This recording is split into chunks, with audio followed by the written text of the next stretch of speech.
All right, hey, it's Coach Luke, and I just want to talk today about downtime. So, taking downtime after a long segment is critical to development and performance. And I've discussed in the past the physical side of things before, and maybe that's something we revisit in another post.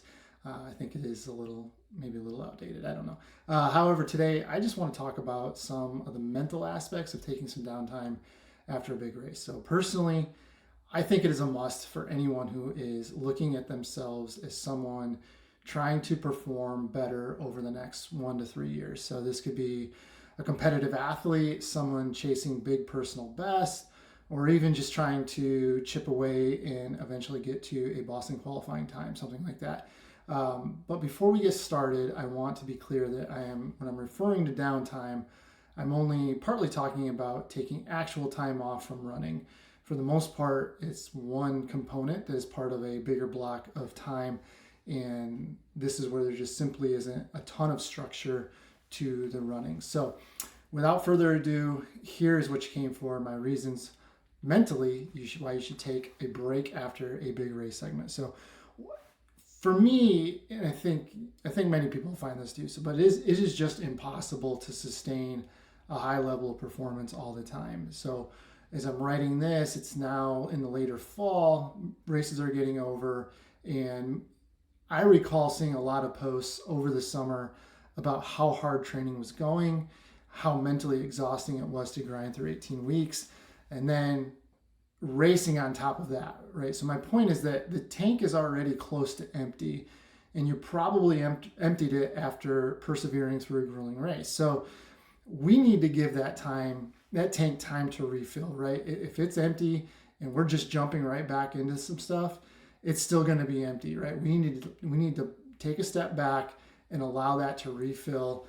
And there's plenty of things that we can do over the course of time where we're taking that step back from structured training, and we can make sure that your fitness is largely intact. But mentally, I just feel like everything needs a reset, right? So if you're going from June through October, that's a long time, right? And then probably some stuff before that. Maybe you jumped into a segment right after a spring marathon too. So we need some time, and now really is the best time to just kind of hit that mental reset button. So the second thing is just that running should be a source of joy from us. It's not another stress factor in our lives.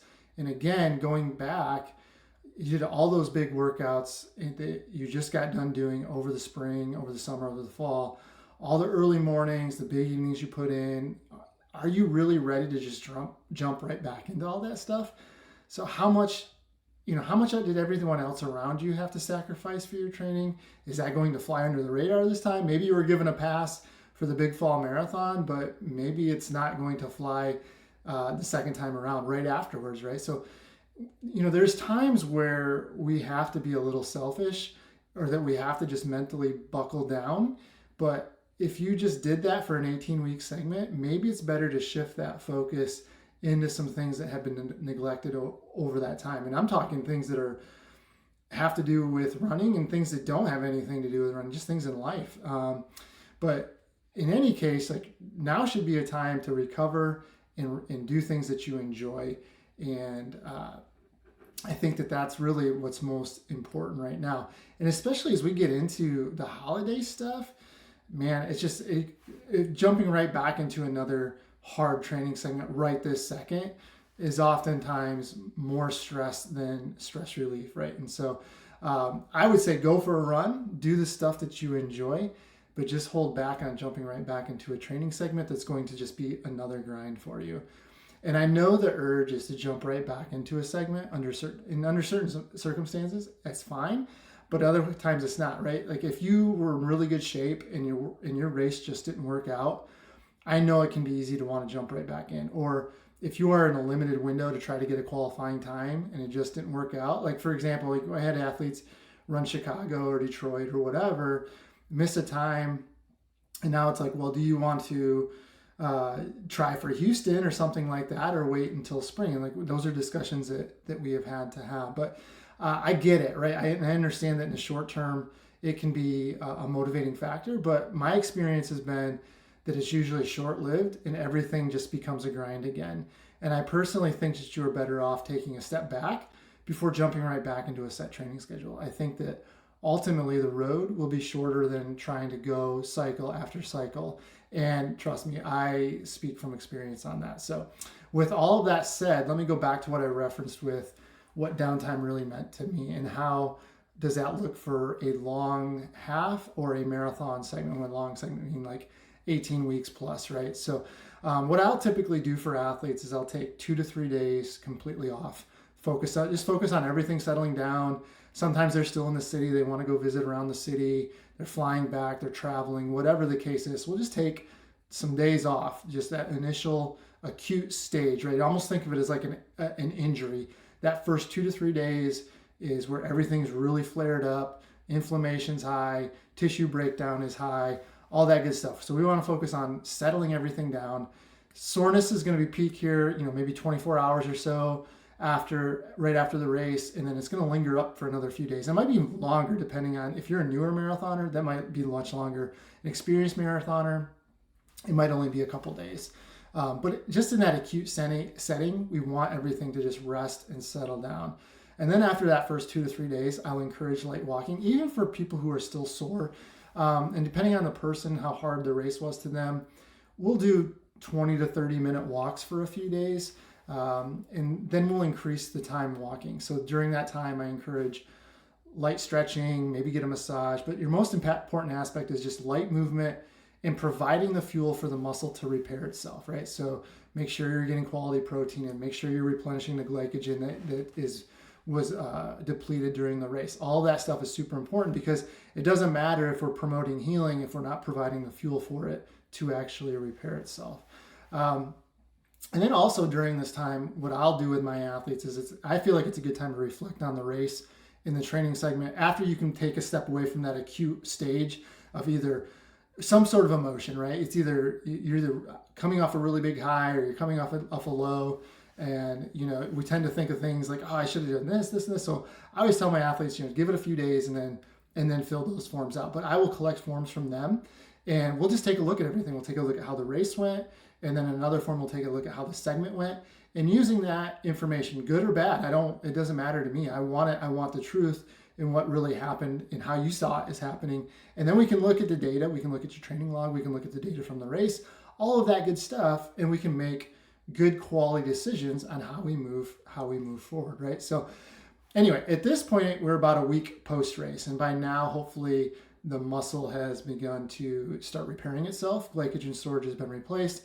Ideally, soreness has subsided substantially. So if you're walking around with no soreness, then we'll start talking about light running. And I usually start with 20 to 30 minutes every other day.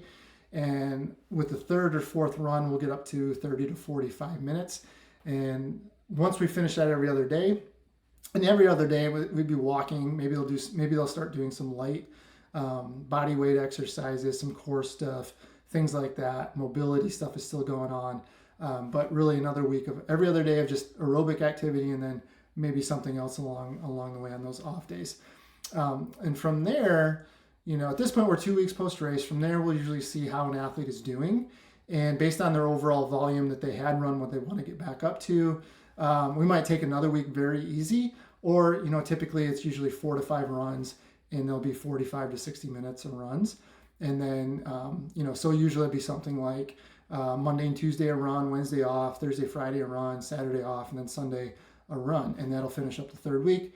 The fourth week is then 5 to 7 runs, depending on the person. They might stay at 4 to 5. We just might up how much they're running as far as time on their feet. And I usually go minutes during this period. I didn't put this in my notes, but I usually do go minutes at this point because it is applicable to everyone, right? So for some people, 45 minutes might be 4.5 miles. For other people, it might be 6.5, right? But the point is, the mileage part is taken out of it, and we're just going for how long we want the person to run.